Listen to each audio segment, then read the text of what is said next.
খ্যাতি, লোভ, এগুলো নিয়েই তারা সব সময় চিন্তা করে। এর বাইরে তারা আর কিছুই ভাবতে পারে না। তারা আল্লাহর সামনে কিভাবে দাঁড়াবে সেটা নিয়ে তাদের কোনো চিন্তা নেই। কি দুঃখজনক ব্যাপার। যে ব্যক্তি আল্লাহর আয়াত সম্পর্কে জানে যে তাদের লক্ষ্য আরো উঁচু হওয়া দরকার, কিন্তু তারা শুধুই এই দুনিয়া নিয়ে চিন্তা করে। আখলাদা ইলাল আরদ। আর এই রূপক আয়াতটি আল্লাহ শেষ করেছেন এইভাবে যে ফামাসালুহু, কিভাবে ওই ব্যক্তিকে বর্ণনা করা যায়, সেই ব্যক্তি যে কিনা সাপের মতো ব্যবহার করছে। তাই এখন আল্লাহ এর থেকেও খারাপ একটি উদাহরণ দিচ্ছেন। উনি বলছেন ফামাসালুহু কামাসালিল কলব, তার উদাহরণ হচ্ছে একটি কুকুরের মতো। এটাই যথেষ্ট অপমানজনক। কারণ কুকুর হচ্ছে এমন একটা প্রাণী, হ্যাঁ এটা বিশ্বস্ত, কিন্তু আল্লাহ আসলে কথা বলছেন এমন একটি ছন্নছাড়া কুকুরের। এটা আমরা দেখব আয়াতের ভাষা থেকে। এই যে কুকুরটি যার বর্ণনা আল্লাহ দিচ্ছেন, আপনারা জানেন কোরআনে আমরা বিভিন্ন মানুষের উদাহরণ পাই যাদেরকে কোনো প্রাণীর সাথে তুলনা করা হয়েছে। যেমন ইসরায়েলরা, যারা তাদের উপর বর্ণিত কিতাবের মর্যাদা দিতে পারেনি, তাদের উদাহরণ সেই গাধা যে পুস্তক বহন করে চলে, কিন্তু এখানে বর্ণিত ব্যক্তি তার থেকেও খারাপ। তার তুলনা করা হয়েছে কুকুরের সাথে। আল্লাহ বলছেন ইন তাহমিল আলাইহি ইয়ালহাস, তুমি যদি এই কুকুরের উপর কোনো বোঝা চাপাও, কোনো বোঝা বেঁধে দেওয়া হয় এবং তারপর সেই বোঝা বহন করতে দেওয়া হয়, কুকুরটিকে কোনো বোঝা বহনের কাজ দেওয়া হয়, তখন সে জোরে জোরে হাঁপাতে থাকে। সেই বোঝা বহন করতে দেওয়া হয়, তখন সে জোরে জোরে হাঁপাতে থাকে, এমন ধরনের হাঁপানো যাতে শব্দ হয় এবং জিহ্বা বের হয়ে জোরে জোরে নিঃশ্বাস নিতে থাকে। এইভাবে কুকুর এটাই করে। কোনো প্রাণী যখন তার জিহ্বা বের করে দিয়ে নিঃশ্বাস নিতে থাকে, তার অর্থ হলো সে ক্লান্ত। আল্লাহ তাআলা খুবই নিখুঁত ভাষায় ব্যবহার করেছেন চিত্রটি আমাদের সামনে তুলে ধরতে, যে তোমরা যদি এর উপর বোঝা চাপাও তাহলে সে হাঁপানো শুরু করে। ওয়া ইন তাতরুহু, আর যদি একে এমনিতেও রেখে দাও, ইয়ালহাস, তখনও সে তার জিহ্বা বের করে হাঁপাবে। এর অর্থ কি? এর সাথে আমার, আপনার অথবা সেই ব্যক্তি যে আল্লাহর পথ প্রাপ্ত তার সম্পর্ক কি? যে আল্লাহ তাআলা এমন একটি অদ্ভুত তুলনা করেছেন। একটি কুকুর, সে অনেক কাজ করলেও হাঁপায়, আবার না করলেও হাঁপায়। অনেক কাজ করলেও হাঁপায়, না করলেও হাঁপায়। এই হাঁপানোর ব্যাপারটি, এটা আসলে যে কোনো সৃষ্টির জন্য স্বাভাবিক কোনো ব্যাপার নয়। যে কোনো প্রাণী হোক, মানুষ হোক, কখনোই হাঁপায় না যদি স্বাভাবিক প্রক্রিয়া ব্যাহত হয়। উত্তেজিত হলে, বিরক্ত হলে, অসন্তুষ্ট হলে, পিপাসা পেলে, এটা এমন কারো চিত্র যে অতৃপ্ত, অপূর্ণ। আমাদের উলামারা এই হামিল শব্দটির ব্যবহার নিয়ে বিশদ আলোচনা করেছেন, যার অর্থ হলো কারো উপর বোঝা চাপানো। আর এটা কোরআনে ওহী নাজিল করা বোঝাতে ব্যবহৃত হয়েছে। এখন এই লোকটি হয়ে গেছে কুকুরের মতো। সে ধর্ম সম্পর্কে কিছু শুনলেই বিরক্ত হয়ে যায়।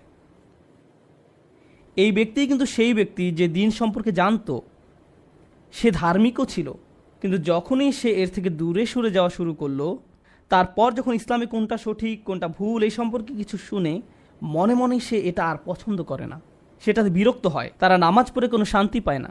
মুসলিমদের কোনো জমায়েতে সে অস্বস্তি বোধ করে। কোনো কিছু জানতে সে বিরক্ত হয়। তাই তারা মুসলিম সঙ্গ থেকে দূরে সরতে থাকে এবং তার অন্ধকার জগতের সঙ্গী বেছে নেয়। বাজে ধরনের পরিবেশে তারা মিশতে শুরু করে, কিন্তু সেখানে গিয়েও তারা অস্বস্তিতে ভুগতে থাকে। তারা ভাবে যে ইসলামিক পরিবেশ ছেড়ে সেই পরিবেশে গিয়ে তারা কিছুটা শান্তি পাবে, কিন্তু আসলে তারা শান্তি পায় না। আবার কোনো কোনো উলামার মতে এটা তাদের অতৃপ্ত দুনিয়াবি কামনা বোঝাচ্ছে। যখন তারা দুনিয়া নিয়ে ব্যস্ত হয়ে পড়ে, তখন আল্লাহ তাআলা দুনিয়ার জন্য তাদের তৃষ্ণা আরও বাড়িয়ে দেন।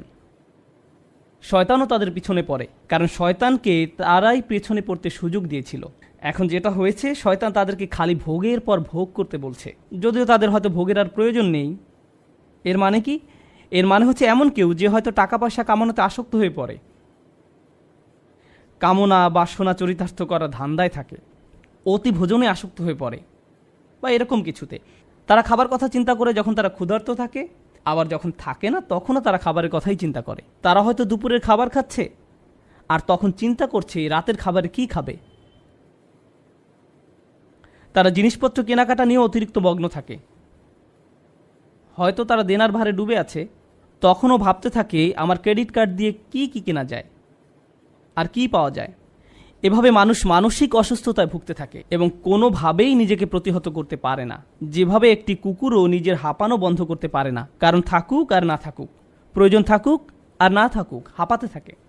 আর এই অস্বস্তিকর রূপকের আলোচনাটা যখন শেষ হতে শুরু করলো, আল্লাহ আযজা ওয়া জাল্লা বলছেন, যালিকা মাসালুল কওম আল্লাযীনা কাযযাবু বিআয়াতিনা।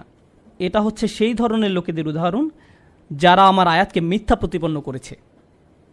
আল্লাযীনা কাযযাবু বিআয়াতিনা, এই অংশটুকু কোরআনে সবসময় অবিশ্বাসীদের জন্য ব্যবহার করা হয়েছে, বিশ্বাসীদের জন্য নয়। আর এই আয়াতে দেখা যাচ্ছে আয়াত শুরু হয়েছিল এমন কারো কথা দিয়ে যে কিনা বিশ্বাসী ছিল, আর এখন এসে বলা হয়েছে যখন সেই ব্যক্তি এই পর্যায়ে এসে যায় তখন আল্লাহর দৃষ্টিতে সে অবিশ্বাসীদেরই সমতুল্য। তাহলে কী লাভ হলো?